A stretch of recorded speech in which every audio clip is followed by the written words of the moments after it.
Immediately, I'm transported back in time.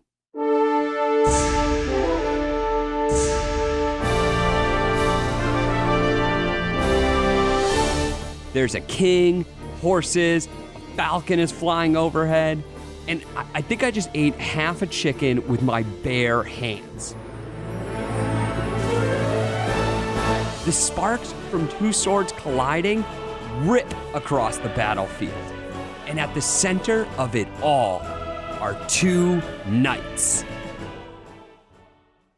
When I was growing up, I had this dream. I wanted to be a medieval knight. The whole space-time continuum thing was still a bit unformed for me. Turns out you can't actually travel back in time for your profession. But there was just something about knights. Their heavy metallic armor, riding on horseback, wielding swords. It all just spoke to something primal inside of me. How could I become a knight? Would I make it through a battle with my head still firmly attached to my body? Could I ever grow my hair that long? All these questions had been bouncing around in my head since I was little. So when my producer said, hey, Sam, good news. I booked us an interview with the head knight over at Medieval Times. I only had one demand, that we pack up the gear and talk to this guy in person.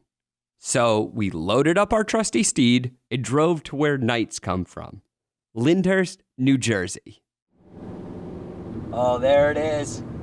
Right off the highway. Oh my God. Where are we? It's a castle, spires, flags, and it's big in an almost difficult to describe type of way. Inside the castle, I come face to face with head knight Andrew Thomas. He looks like he's been ripped from the cover of basically every romance novel you've ever seen. He's got long flowing hair, a tight cropped beard, and a jawline that could cut ice. And he's a local guy.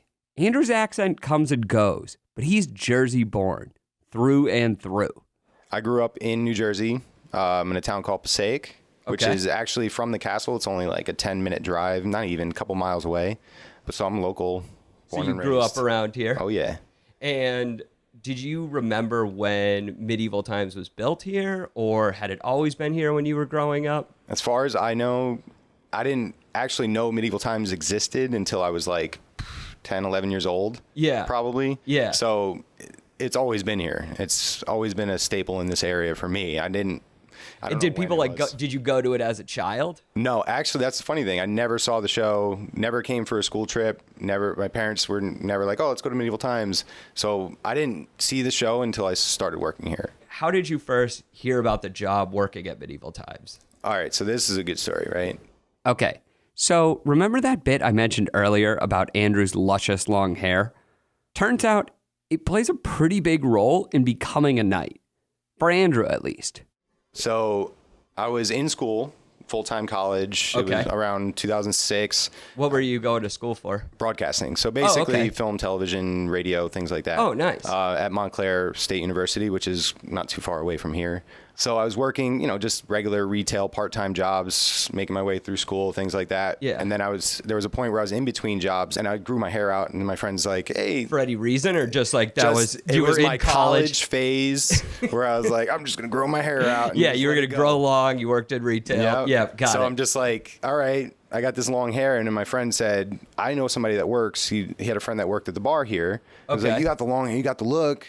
Why don't you go and apply there? So I walked in and I applied just as a part-time. Yeah. And I was in the photo department for a little while when I got hired. Yeah. And then all the guys that worked the nights, the head night at the time, they're like, why aren't you should be back here with us? And is it all because of the long hair? Basically, yeah. Because that's kind of one of those things, Did you also have the build though? Like I could have long hair and I don't think anyone would be like, you should be a knight. I've been the same. I've been working here for over 11 years. Okay. So I've been the same since I started. So I had the build, I had the hair. The beard was different. It wasn't as full grown as it is now. Okay. But everybody's like, oh, you should be a knight. And I'm like, well, I got school because the knights are full time. So it's kind of one of those things. I was like, I had to choose between, going to school and doing this.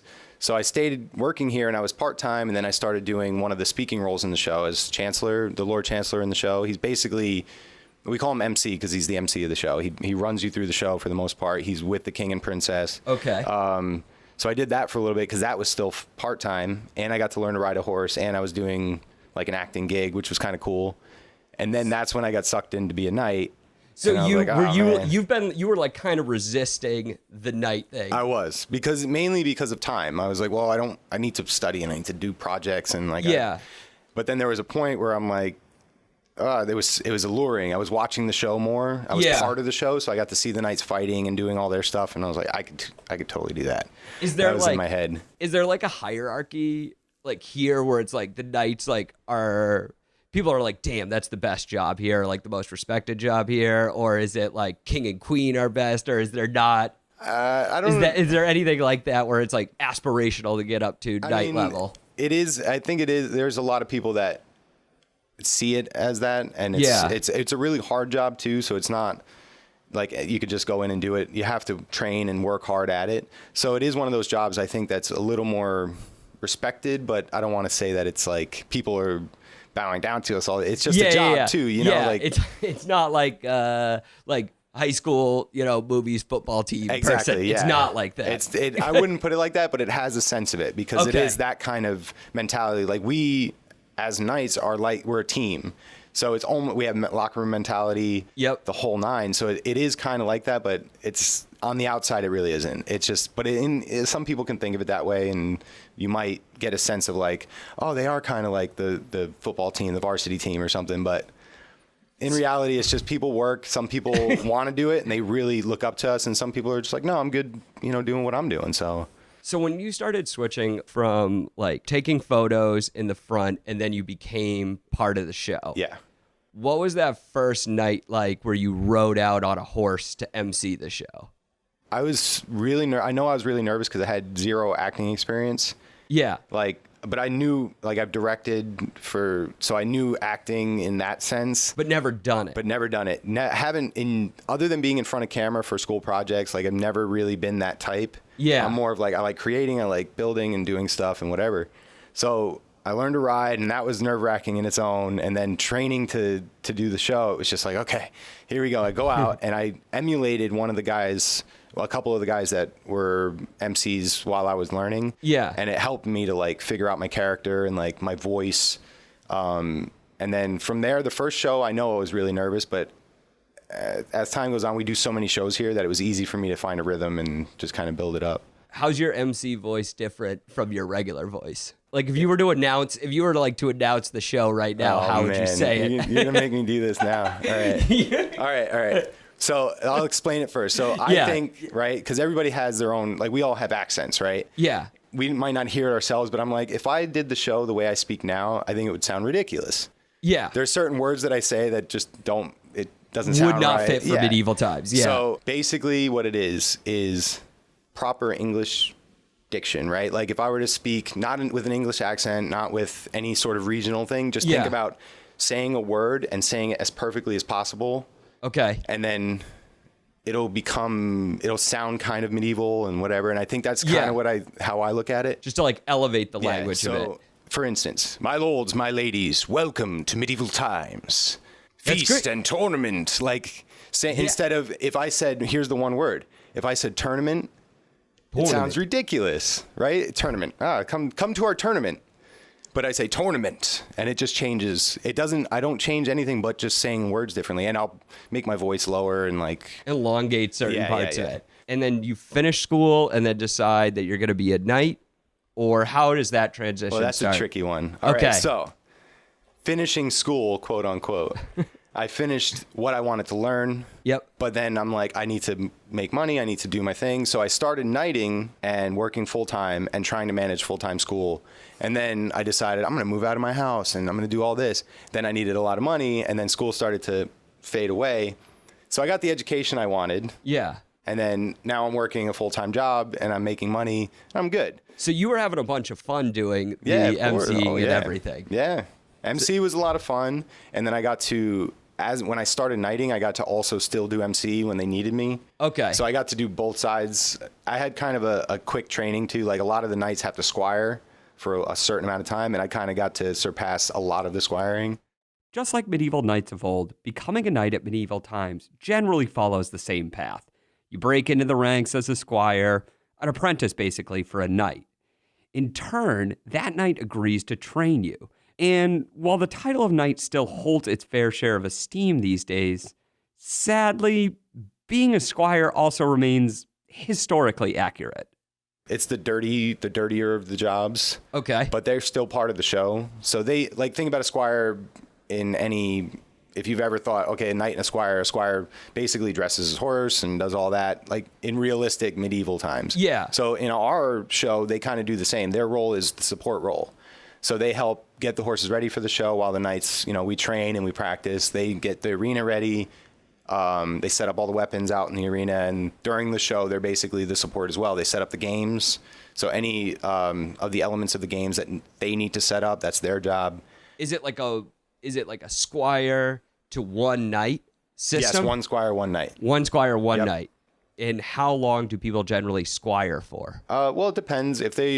Not every squire is going to become a knight. We have a system that they have to train and pass certain tests. But say about if they're training to be a knight, it could be like 3 to 6 months, depending on their level of training. Like if they go through it really quickly, sometimes a year. It depends on, the horse riding is the hardest thing to learn. So if guys are having trouble with the horse, that could take a little longer because we want them to be at least decent riders, at least capable riders before they go into the show. So they got to be able to ride a horse. Mm-hmm. What are some of the other things they need to be able to do? Well, really, they can come in with no formal training in anything. Yeah. It's good to have a little acting ability. It's good to be, the best thing is to be athletic, agile. Those elements are better for us. We need people that we don't have to train to be athletic. You know what I mean? It's better to have that, but we don't really need anybody with formal acting training. We just need people that are willing to ride horses, jump off of them at full speed, and sword fight. So guys that think they can do it, that's like, all right, let's see what you got, So when you're like interviewing or talking with squires, do you know like who's going to make it and who's not? You know what I mean? Do you have like a good sense of like, this dude's just not going to be able to jump off a horse at full speed? So I've been head knight for 2 years, and that like in that 2 years, I never know what's going to come through the door, and I never know what a person's going to be. This job is so unique when it comes to what people are able to do. Like we have actors come in and they're great, and then we have non-actors that are just as good, and it's like I don't know how to gauge that anymore because people come in and they either surprise you or you kind of get, okay, I kind of expected that of that person or whatever. But unless a person has formal training, horse riding and acting and stage combat, it almost means like a work resume, like, oh, you worked at like I was a bartender for a while. Not going to be relevant. It doesn't. I'm just like, my main questions are, have you ever played sports or have you ever been part of theater? Like, have you ever done a show, acted in a show, even just backstage, like a stagehand or anything like that, like a grip or whatever. Like, that's what I'm asking because I want to know what your experience in front of a crowd is or what your experience with a team is. Oh, you know what I mean? The crowd aspect must be like a big deal. Yeah, because some people might never have done anything, and now they get in front of a crowd. Because as a squire, you're out in the arena during the show, yeah, and it's the same thing. Like you freeze up and you can't do the job. Or the other side of it is, have you ever been around horses? Do you think you'd be comfortable around horses? Because so horses is a really scary. Specific subset of questions. I think that's the first make or break, right? When it comes to somebody coming in and never experiencing medieval times or working here or anything like that, the horses are what's going to set it apart. Some people will walk in and fall in love with the horses and that's it. And then there's people that don't know, and then they get back there and they're just afraid they can't do it. And they just freak out being near them. And that's 90% of our job is being near horses. So you can't. I'm going to be honest. I'm not super comfortable around them. Like, I don't mind them, but like the idea of getting up on the horse, very scary. The idea of somebody else coming at me while I'm on a horse and they're on a horse, horrifying. Yeah. Well, for us, you get over that, you know? Like, even if you are, you got to get over it because there's horses running everywhere. So, okay, what happens when you graduate to knight, right? Like, is there a ceremony? No. No ceremony. There's no knighting ceremony during the process. There's paperwork, right? Like, we have a process as far as, like, how to become a knight. Yeah. But there's no ceremony. It's like, hey, are you ready? Like, you've learned everything. You fell off your horse. You've figured out the fight that you're doing. You're riding really well now. Are you ready? And then the final test is go in the show and do it. You know? What about you? What was your first time like? Oh, man. Actually, it was really cool because I felt ready. Like, I already done the show, so going out in front of the crowd is easy. So you had that. Yeah, and then the fight and the whole thing was, the horse riding was okay. It was the fall off of the horse that I had to do. What do you do in the few minutes before you go out for the first time? Are you like prepping yourself up? Yeah, depending on the sequence of the show, there are some fights where as soon as we go out for the fight portion of the show, for the jousting and the fighting, you're the first one to go. Or there's other people that go backstage and wait for their fight. Yeah. If I have time, I'm stretching, like getting loosened up and all that, and then just kind of prepping my horse, like making sure the saddle's tight and the curb chain is where I want it and all that stuff. But basically just, waiting for this fight to start.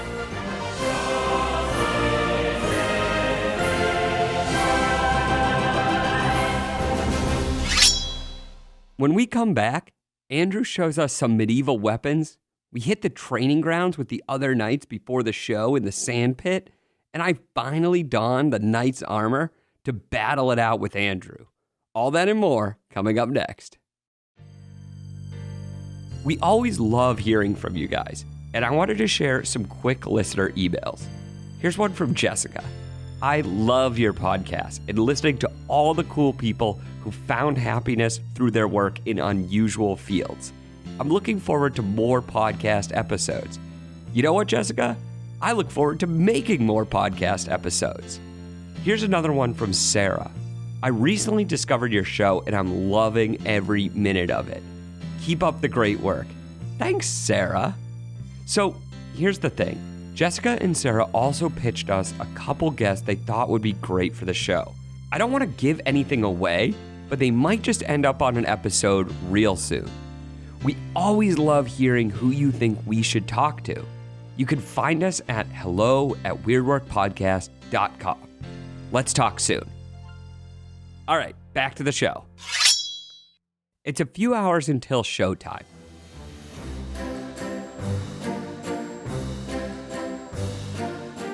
We're backstage. As head knight, it's Andrew's job to map out today's run of show. You know, which knight wins, which one gets impaled in the jousting tournament, that sort of thing. And it changes with every performance. We make our way out to the battlefield, and as we pass through the tunnel, a banner overhead reads, "Beyond this tunnel, one becomes more than a man. How will you be remembered?" And I gotta say, I'm fucking amped. I feel like I'm in Gladiator. I'm ready to battle some masked man while tigers just pop out of nowhere. As we pass beneath the banner, through the tunnel, the entirety of the stadium opens up in front of us. And it's pretty overwhelming. Imagine a hockey rink, only instead of ice, replace it with tons and tons of sand. And all around us are the rows of colorful seating sections, each one color-coded to the corresponding knight. The stadium sits 1,400 people, and standing there at the center of it all, I feel small. It doesn't help that all around me are out-of-uniform knights and squires, hurling weapons at one another as they choreograph the show's performance. So right now we're just doing basic show fight practice, where the knights that are going to be in the show walk through their fights together so that, they remember. I mean, we fight all the time, but it's just good to do it day by day and do your fight so that you're warmed up, your memory's there, everything's happening. And also we're going to do some newer guys fighting and things like that. As head knight, it's Andrew's job to train these guys. But when it comes to his own training, Andrew takes a bit of a different approach. Are you training at the gym regularly to stay in shape and things like that? I plead the fifth.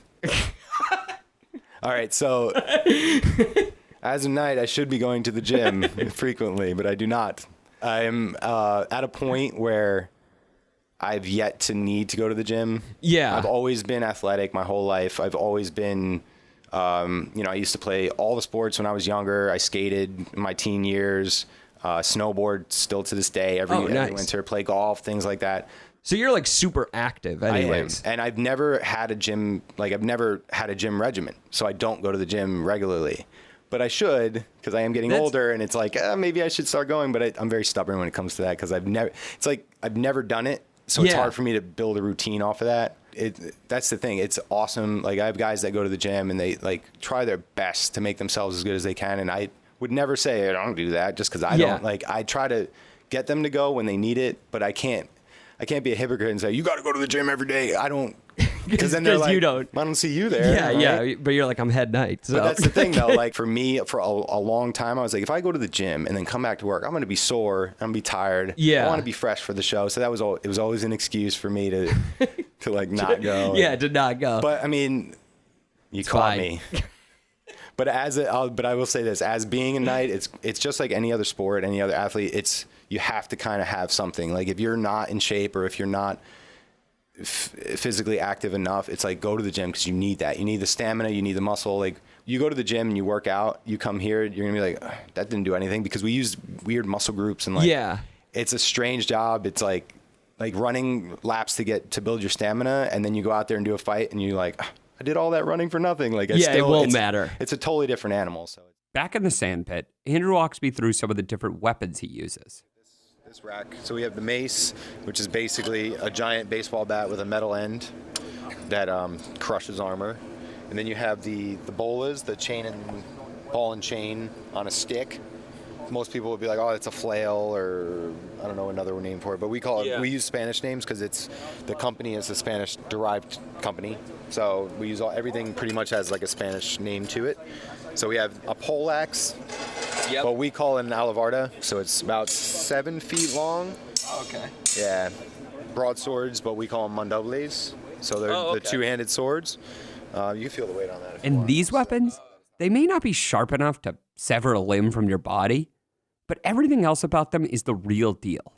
And all, the wooden weapons are the only things not titanium, but the actual blades of those weapons are titanium. But we have the wooden stocks on some of the weapons. And these medieval grade weapons also come with some medieval level accidents. Andrew takes off one of his gloves and shows me his worst battle scar. It looks like there was an earthquake on your finger, and it just split. Yeah, it's a fault line along your finger now. So basically, it's just the nail cracked, and there's scar tissue like underneath the nail, and it just always constantly pushes the nails and separates it. But that's just something. It's not my worst. I would say it's like my worst injury, because it was the most painful, and it was in the worst place. I couldn't use my hand because my finger was messed up. So even though the entire show is choreographed, injuries in Andrew's line of work are still pretty common. I've been hit by broken swords, and I've had to get stitches, and there was a point where I got hit between the eyes with a broken sword, and there was like blood in my eye, and I had to stop fighting. But I was at a point in the show where my scene was pretty much over, so I was able to just casually slip off but stage. I mean, there's been times where I got injured, and it mainly just random broken sword, nothing you can do about it. The sword broke, hit me in the head, and I was bleeding, and then I just took that, and I was just like, oh crap, I'm bleeding, now I just go for it, and then finish the fight. And afterwards I'm like, all right, now I gotta go get it checked out, and but I've had my fair share of stitches from and it's always from a broken weapon or something. It's never it's never the horse. Never a major injury with the horse, for me at least. I mean, mistakes have been made. I've gotten thrown off the horse a couple times just because the horse does something that I'm not prepared. And I was still kind of young when it happened, so I wasn't as good on the horse. Now it's if a horse is going to throw me off, it's going to take a lot. He's going to have to throw me off, So. But the worst injury Andrew's ever witnessed? Guy get kicked in the face by a horse. Yeah, there you go. That's my worst. talking with Andrew about becoming a knight, it's hard not to find ourselves veering into conversations around knights from our favorite movies and books. Knights are an odd trend. There's the regular lulls and resurgence like any other fad, but knights never really seem to go out of style completely. From Monty Python to The Sword in the Stone, even Don Quixote. But these days, there's really only one type of knight on anyone's mind, including Andrew's. Do you have a favorite knight? There's a few, but I would say most of the Game of Thrones characters, Jon Snow, Jaime Lannister, they're all pretty cool. Okay. The Mountain's awesome, but yeah, I think the Mountain probably would be my favorite knight. Yeah. But the Hound actually I think is better because I think the Mountain is just brute force. Whereas the Hound has a little more like skill with the sword and stuff. I feel like we're seeing like Game of Thrones, like this knighthood is always like a constant cultural icon. Yeah. Why do you think that is? Visually it's very cool. And the idea of knights is like knights are always, a certain way, like they're strong and courageous and things like that. I think it's just an easy way to portray a certain type of character. I don't know. It's like they're kind of cool, and the armor and like the horseback stuff and the swords. Everybody loves swords. Like, I don't know. Have you gotten more into like the history of knights and like the Middle Ages at all doing this job, or? It's somewhat like I've taken a little more interest, but I'm a history, like I like history, but I'm kind of big into like, I guess 19th century up until like early 20th century, like the Western stuff is really cool. But it varies. Like I love learning about World War II, things like that. So sometimes I'll think about it and I'll go, okay, let me like research something or I'll look something up just to kind of get an idea of what I should do or what knights did or what we thought they did. And I like seeing like the armors, like going to like the Met in the city in New York City. And is that different for you now that you've been doing this for so long? Like, do you see it in like a new, like, wow, that would be incredibly uncomfortable, or like that weapon's inefficient? Yep. Yeah. Yep. I'll look at especially the armor, and I'm like, man, how do they move in that? Like, I wouldn't be able to do anything. But we do a show, so it's a little different. But yeah, I mean, watching what is that? There was a TV show about jousting. They were trying to do like for real, like knocking each other off the horse, and they were wearing full armor. And I'm like, thank God we don't do that because we wouldn't be able to fight. We need that freedom of movement. So you can't do 3 days. You can't do 2 shows of that. No. You would I'm assuming you would be in a hospital. Yeah, or we'd have to have like, all right, you guys wear the armor and these guys will not wear the armor, and then we switch them or something. But in reality, I don't think fighting in the armor was ever easy. Like, I can't imagine knights in actual medieval history being able to fight well in full suits of armor. So I don't know. What do you think of like just this constant interest in, I guess, blood sport in some way between like UFC, people loving knights, people loving like gory shows and things. Do you think the knights are associated with that in some ways? Probably. I mean, our show it's a tournament, so guys they're pitted against each other for the kingdom, for the, I think in UFC or whatever fighting ring thing that you want to, even like wrestling, you know what I mean? Like, it's our knight tournament kind of thing. You know what I mean? We don't have the knights on horseback, but we have UFC fighters. Like, so you think like we've transitioned from knighthood where we're like murdering people in front of like everybody to like just basically getting within an inch of someone's life at a UFC ring. I would say it's probably just, it's always been there, right? Like the Colosseum and Romans, and it's always been like, we want to see people fight. So it just makes sense that it's evolved over the years. Boxing was like the first thing or whatever. And now it's moved up to just full throttle, everyone going we're gonna crazy. Take the gloves off. And when people are in the audience and they're seeing 2 knights fight each other, are people getting into it? Are they like screaming like, kill him? That's our job is to make them want to cheer their knight on. They don't want their knight to lose, so you better cheer for them. Might not do much, but have fun and like enjoy yourself. Don't, you know what I mean? That's what it's there for. Like some days it's like not as loud as others for some reason. Like some crowds just they're not as loud. And then one day you're just like, oh, this is all right. Some days are just like out of control though. So the meter just breaks through, you know what I mean? And and it just like feeds off of each other. Yeah.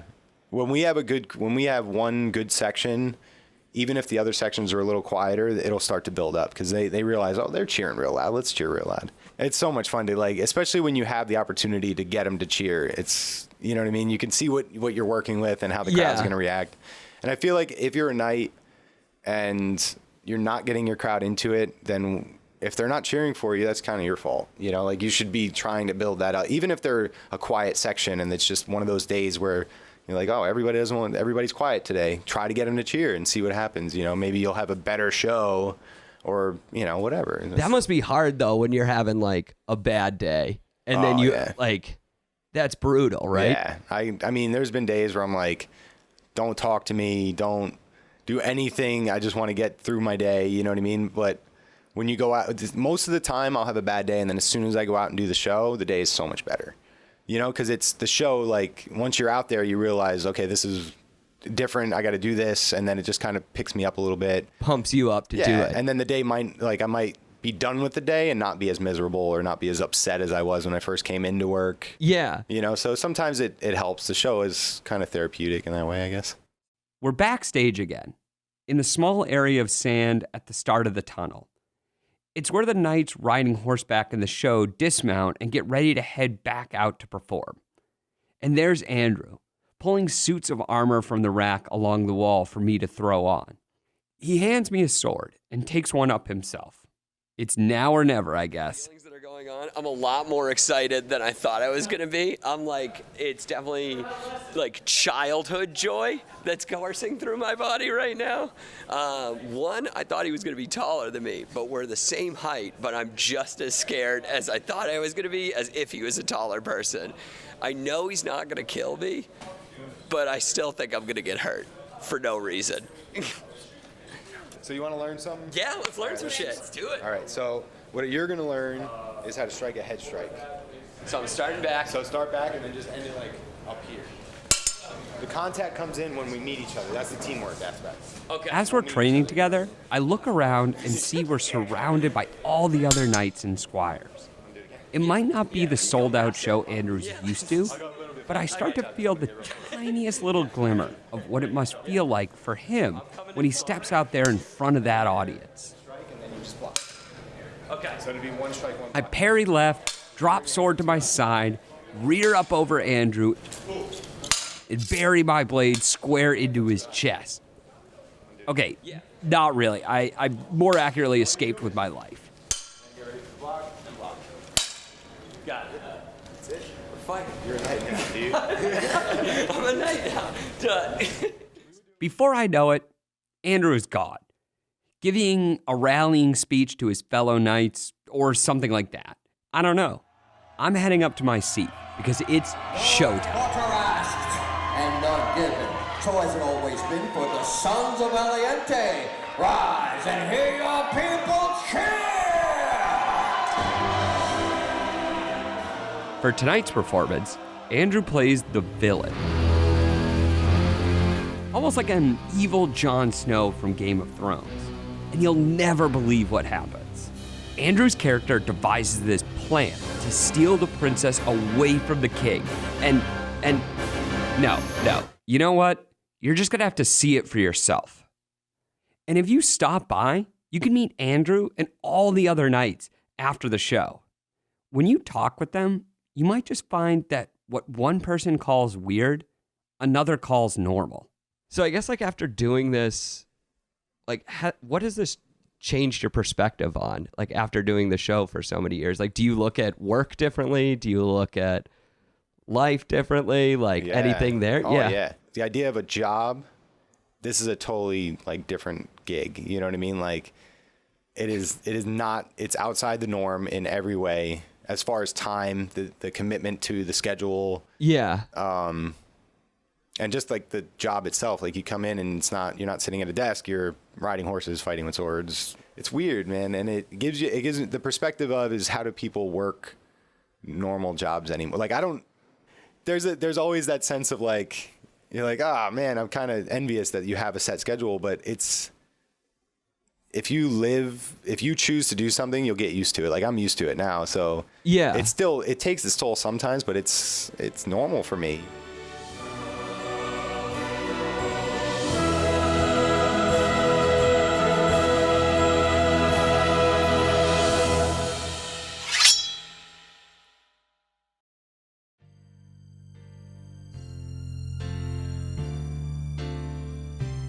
This episode was written, produced, edited, mixed, and directed by Matt Brown, with additional recording help from Kieran Peterson and editing from Corey Wainwright.